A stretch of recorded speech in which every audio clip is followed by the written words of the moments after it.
Iti ebompa yesa de sia Enfa ewo Yesu di mu. Kaswa. Also must start in a good note. Citizens no mo hwe senior special voting no e kwana mu hia. Ya me adoma adwada munya ne sa pepepepepe. Ena Yesu kan. Mo bia nyusumu o. Tobo. Ena Yesu kan o se mo hwe mi nsua me. Said the American Jessia no. It's more security for the Munzia. But back to the conversation, come on. As I'm person can be. Yeah, see, back to the conversation. I mean, pretty simple.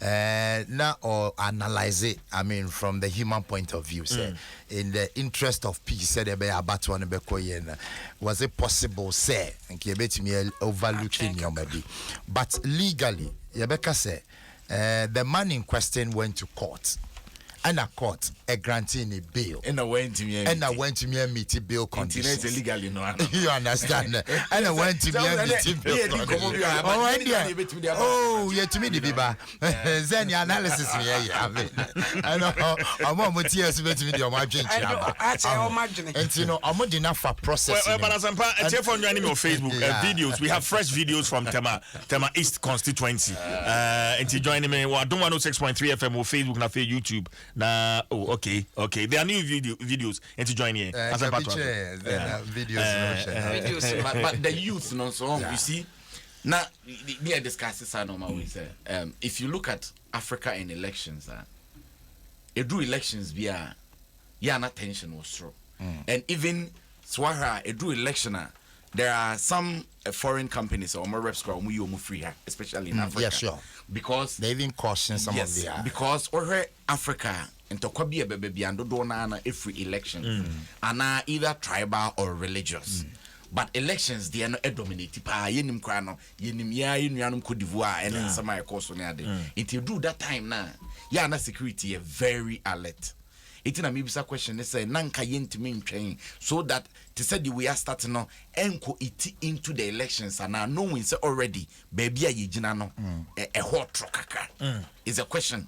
No, it's a question. You come on you off. Oh no legitimate question and the last time I make I say 3 years ago yekoye cause be analysis now according to experts now Ghana has moved from a relatively stable, peaceful country to an unstable, peaceful country. What it means is elements a bit miyama basa esino may be with us, but yeah, was he keeping apart so that the dots will not be drawn. It's in a true election. Say this is the chance that we have to prove to the world. Say indeed. We understand democracy and we understand the fact that we need peace because whether we like it or not, every Brima will be a and say about to Ghana example. It you know so obikwa ye bibia enye in Africa. You bet me I refer some more Ghana for any day. But you see there is also the other side.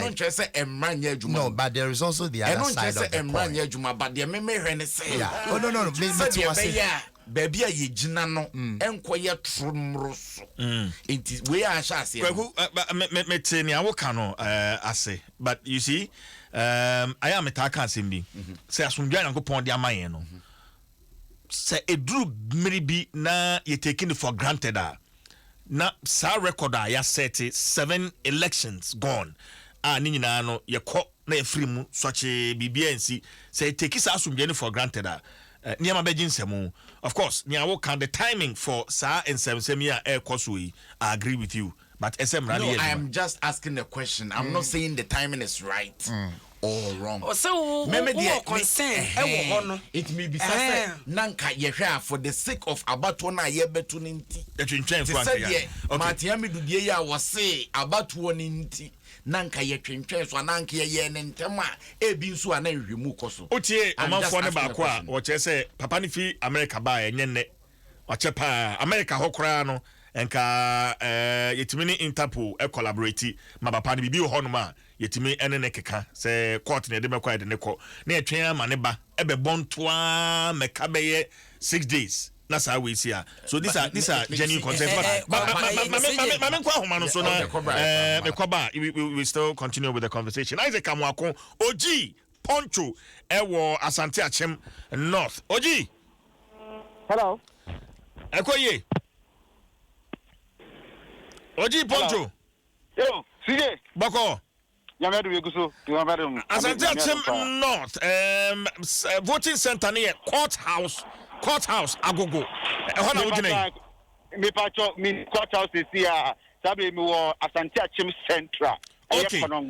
Okay, ehona electoral commission district office. Ehona ujine. Me pacho sa pepe. Boy amane etisan.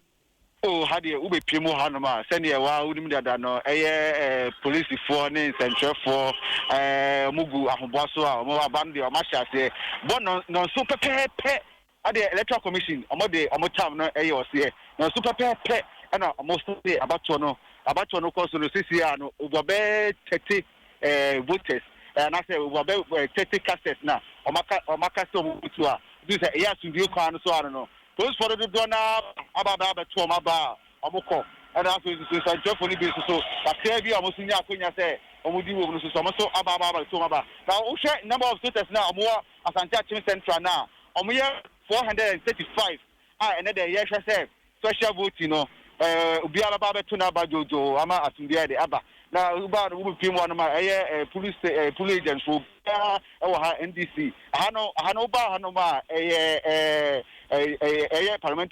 parliamentary no omoye nipa miensa MP and NDC and independent candidates obia police station hano ma to say omoti hano ma sundi ma no na to nye basa we say bi hano ma mentim ho ase bi anya de MI empire bon say nyame adoma on the 7th December say they are most to oba no asundi yenti basa bi no enko saa MI 7th December no say be central force so yeso ye ho beto ye dwuma mu na enko fa pressure bi anya de emede so na say today we pimo hanoma it is election ekoso no ekoso asundi kwa so no. Well, my main bisa COVID-19 protocols no ehon hye na tisɛn me pacho ehon hye esu gu na kwa so pepe electoral commission edi kan ose yo no obe pimu atem mo electoral officers ni bi won ma on be check temperature and san wa be di queue so kura na after na so ba ofro nsa enso so wo de say mo electoral soup one ma wo de be ofro nsa we are not say they all kwa to aba nsa. Right.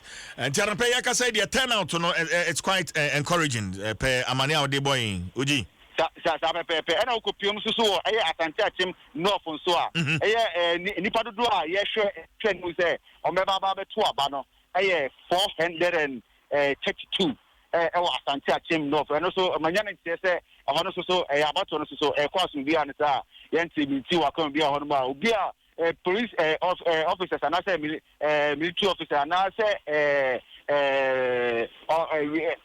and fire service obi a say obi a di wo ni bia obekọ na di wo yenya ntie bia say obi obekọ na so di ni nti ne de obi obekọ akọhwe na bia ni di wo a na say omode omafa kwan so a yate people barrel people ni bia mo ma on be hwe so on be check on kwan be fa ba enfam funsu bia de emba the hand there so kuru box room dia wa na onum nipa ya de o to wa de aba no bi na be che se to mawi ansana o to ma no and e wu di panana obi decide say we na me to ma ba e de ma no CJ oji mo ni amane e koso amu ani ni e che be san so aba ho bio Isaac Amuako oji Poncho and odi amane no e de free Asante Achim North and afi Asante Achim Central wakambo mu e de amaye no hye so higher election headquarters Kokromoti Power Adom 106.3 FM Asempa 94.7 FM Inshira 104.5 FM and Adom TV and adomonline.com inti yasha say you know na say yabu asimu ano no abato no de eho amane bia panie kura to fam a aha eyo election headquarters hashtag no Kokromoti Power and I had this amane no ya de brewo right so we are back to the studio Asamba. The final submission on this one, paper review. Final. I think sometimes the party executives but they don't educate their followers very well.